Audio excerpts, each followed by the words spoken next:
네, 여러분 안녕하십니까, 평경장입니다. 오늘 또 욕을 먹을 차례일 것 같습니다. 오늘 컨텐츠는 팔아야 될, 매도해야 될 코인 한 4가지 정도 말씀드리려고 하고요. 그 뒤에 어떤 코인을 더 좋게 보고 있는지를 말씀드려 보도록 할게요. 결국에는 매도를 고려한다 라고 적어놨지만 제가 아예 사본 적도 없는, 보유해본 적도 없는 코인에 해당하기 때문에 앞으로 사지 않을 코인, 이렇게 보셔도 좋을 것 같습니다. 첫 번째는 리플과 스텔라 루멘입니다. 벌써부터 욕을 먹을 것 같습니다. 왜냐, 한국인들이 굉장히 많이 매수하는 코인 중 하나이기 때문이에요. 이번 연도 11월, 저번 달 초부터 에이다, 도지, 샌드박스, 헤데라 등 상대적으로 굿코인들의 엄청난 강세장이 나왔었습니다. 이미 차트에 나와있듯이 리플 같은 경우에는 21년도 고점을 넘겼고 18년도 고점 전에 이 상승세를 잠시 멈추고 있습니다. 여기에 에이다부터 헤데라가 있고, 또 지금 말하려고 하는 리플과 스텔라 루멘은 이번에 미국 대선으로 인해서 SEC 입지가 달라졌고 사실상 리플 소송권까지 연계된 그림으로 보시면 될 것 같아요. 그래서 이런 그림으로 이런 상승이 나왔다라고 저는 생각하고, 이렇게 상승이 나왔기 때문에 이제는 수많은 그런 얘기들이 나오죠. 과거에 있었던 것처럼 10,000원 간다라는 등, 지금도 똑같이 스테이블 코인 나온다, ETF 얘기까지, 제가 ETF 얘기까지는 잘 모르겠고 이렇게 수많은 얘기들이 나오고 있으나 저라면 매도할 것 같습니다. 사실 이 차트에 나와 있는 7년 동안 리플은 단 한 번도 매수한 적 없습니다. 스텔라 루멘도 마찬가지로 보시면 됩니다. 그리고 두 번째는 이클인데, 잠시만 제 개인적 얘기 하나만 할게요. 제 영상 중에 리플 투자자 얼굴이 나온 친구가 있어요. 그 친구가 리플 딸깍으로 제 수익률을 이겼거든요, 이번에. 굉장히 막 분석하고 하고 한다 했는데 이럴 때만큼은 좀 자괴감이 드는 것 같습니다. 하지만 매도할 때라고 생각을 해서 첫 번째로 넣어봤고요. 한 4년 만에 그 친구한테 접은 것 같습니다. 그리고 그 다음 이더리움 클래식입니다. 이더리움 클래식도 리플과 마찬가지로 굿코인에 해당하죠. 일단 인정한 건 인정해야 되는데 리플, 위에서 말한 에이다, 헤데라, 샌드박스, 도지까지 그런 굿코인들, 11월에는 이런 굿코인들 장세였고 위에서 봤었던 코인들의 큰 상승세가 나왔었습니다. 근데 여기에 더 큰 상승세를 부를 요인, 호재, 그런 것들이 있거나 아니라면 관점이 있을까? 존재하지 않습니다. 법적인 스탠스나 입지가 달라져서이기 때문이에요. 근데 그 이후에도 그 스탠스가 똑같이 적용받냐? 그건 아무도 모른다는 겁니다. 그래서 존재하지 않는다라고 보고, 제가 봤을 때는 굿코인 중에서 이더리움과 좀 연관돼서 이더리움 클래식은 옳은 거라고 생각하는데, 그런 구도에서 바라본다면 사실 인에서 이더리움 네임 서비스, 이 코인을 더 좋게 봐야 되지 않을까라고 생각하고, 굳이 이클을 사야 될 이유가 있나? 라고 생각합니다. 저는 이클 사본 적도 없습니다. 그리고 그 다음으로 샌드박스입니다. 리플과 스텔라 루멘, 그리고 두 번째 이더리움 클래식까지 이유는 거의 비슷했죠. 근데 샌드박스 같은 경우에는 좀 다릅니다. 위에서 봤었던 이유랑 좀 똑같은 거는 굿코인에 해당하기도 하고, 그래서 좀 안 좋게 보고 있기도 한데, 그 외의 요인으로는 사실 내년도부터 한 20일 정도 남은 내년도부터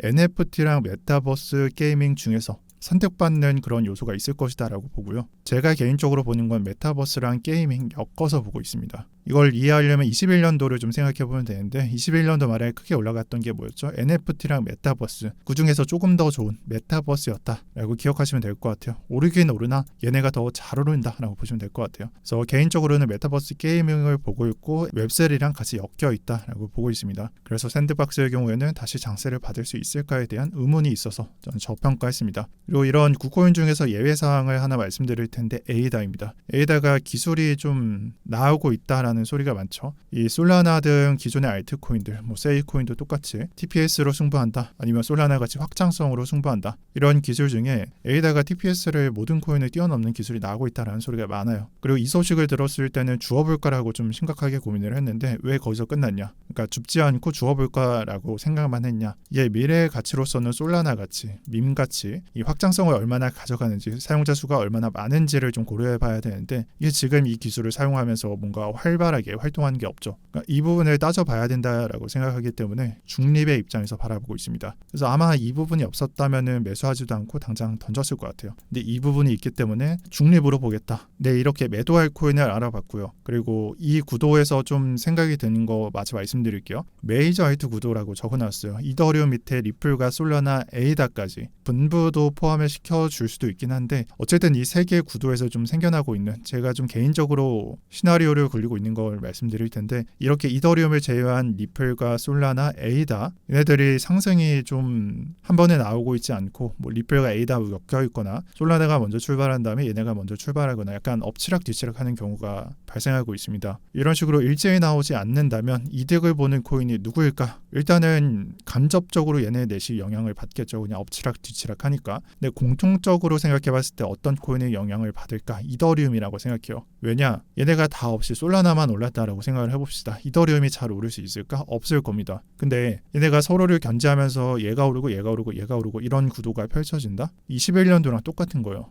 그냥 이더리움은 이득을 볼 수밖에 없을 것이고, 그래서 최근에 이더리움이 좀 거의 그냥 죽어있듯이 심정지에 있다가 좀 슬슬 고개를 내밀고 있죠. 그게 바로 이 부분 때문이라고 생각합니다. 그리고 이 싸움, 지금의 구도가 계속된다면, 지속된다면 제가 봤을 때는 이더리움도 나쁜 선택은 아닐 거라고 봅니다. 관점이 좋다는 얘기예요. 자, 그러면 이 다음부터 어떤 코인을 사야 되냐 말씀드릴 텐데, 게이밍을 가져왔습니다. 네, 저도 인정할 거 인정할게요. 제가 올해 1분기에 거하게 선동하고 거하게 말아먹었던 테마입니다. 근데 지금은 또 다른 관점이 발생하고 있어요. 뭐냐? 다시 또 올라올 차례가 됐다는 의미입니다. 슈퍼벌스를 보도록 할게요. 여기가 3월이고 여기가 대략 뭐 7월달과 9월 사이 8월입니다. 올해 1분기까지 상승이 크게 나왔다가 그냥 3분의 1 됐습니다.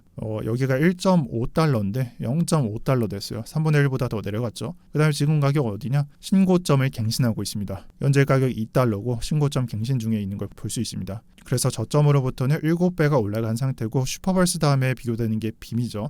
약간 게이밍 인프라라고 본다면 웹3로 볼 수 있습니다. 이 빔 같은 경우에도 0.04달러에서 거의 한 75%가 됐다가 다시 신고점을 갱신하러 가고 있습니다. 슈퍼벌스보다는 좀 상승세가 좀 낮은데, 사실 슈퍼벌스를 좀 잘 따라가는 코인이라고 생각하기 때문에 그냥 신고점을 좀 시도하고 있다. 아마 지금 장세에서 꺾이지 않는다면 좀 올라갈 수 있을 것이다 라고 보고 있고요. 지금 반등세도 좀 재밌는 게, 빔 같은 경우에는 11월 달에 반등을 시작했는데 슈퍼벌스 같은 경우에는 좀 9월부터 좀 크게 오르다가 횡보하고 또 크게 오르고 있다. 좀 상승 그 주기가 좀 다르다라고 볼 수 있겠습니다. 어쨌든지 게이밍 테마에 관심이 있다면 여러분들이 눈여겨보셔야 하는 두 개, 그러니까 시총이 큰 코인들은 이렇게 장세가 좋은 거다라고 볼 수 있어요. 그래서 만약 여러분들이 이 영상을 보고 아니면은 좀 생각을 하다가 게이밍에 관심이 든다, 이런 관점이 있다면 가장 먼저 추천드리는 거는 슈퍼벌스나 빔 같은 이런 약간 인프라라고 볼 수 있는 코인 중에 하나를 매수한 채로 그 다음에 게이밍 테마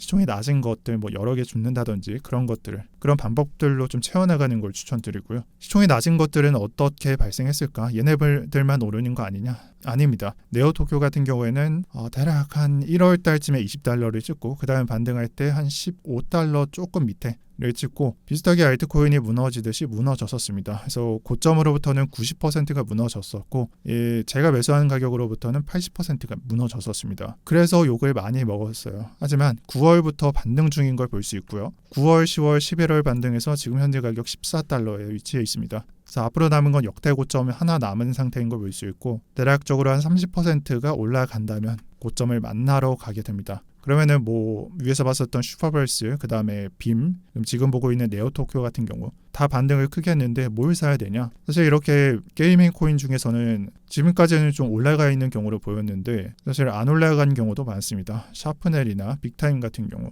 빅타임은 반등을 하고 있다라고 좀 말을 하지만 전체 차트를 보면 아니죠. 저 물려 있어요. 저는 여러분들한테 분할 매수하라라고 말씀드리지만 시간이 없어서 그냥 한 번에 그냥 매수를 박습니다. 저 매수 평균가 900원대 물려 있어요. 샤프넬도 마찬가지입니다. 분할 매수할 시간 없었고 그냥 물려 있습니다. 이렇게 샤프넬과 빅타임 같은 경우에는 차트를 본다면 여전히 바닥권에 있고 반등이 크지 않습니다. 그래서 바닥에 있는 게이밍 코인 뭘 주어야 될까? 검색해보면 많다라는 걸 의미합니다. 그리고 이런 코인들은 만약 게이밍 장세가 정말 크게 온다면, 주르르 온다면, 이렇게 바닥에 있는 코인들 대부분이 1분기 1월달이나 3월달에 크게 올랐다가 죽어있는 놈들인데 얘네들이 올라갈 수 있을 거라고 생각하고요. 이게 영상 초반에 말씀드린 구코인은 안 된다라는 것과 좀 다른 건, 이 차트에서 보이는 이 상승이 3년 전에 있었던 상승이 아니라 반년 전 또는 9개월 전에 있었던 상승이기 때문입니다. 그리고 이 코인들 말고도 게이밍 테마는 많습니다. 그래서 여러분들이 해외 거래소에 들어가서 게이밍 테마, 게이밍 섹터 이런 부분들을 찾아보면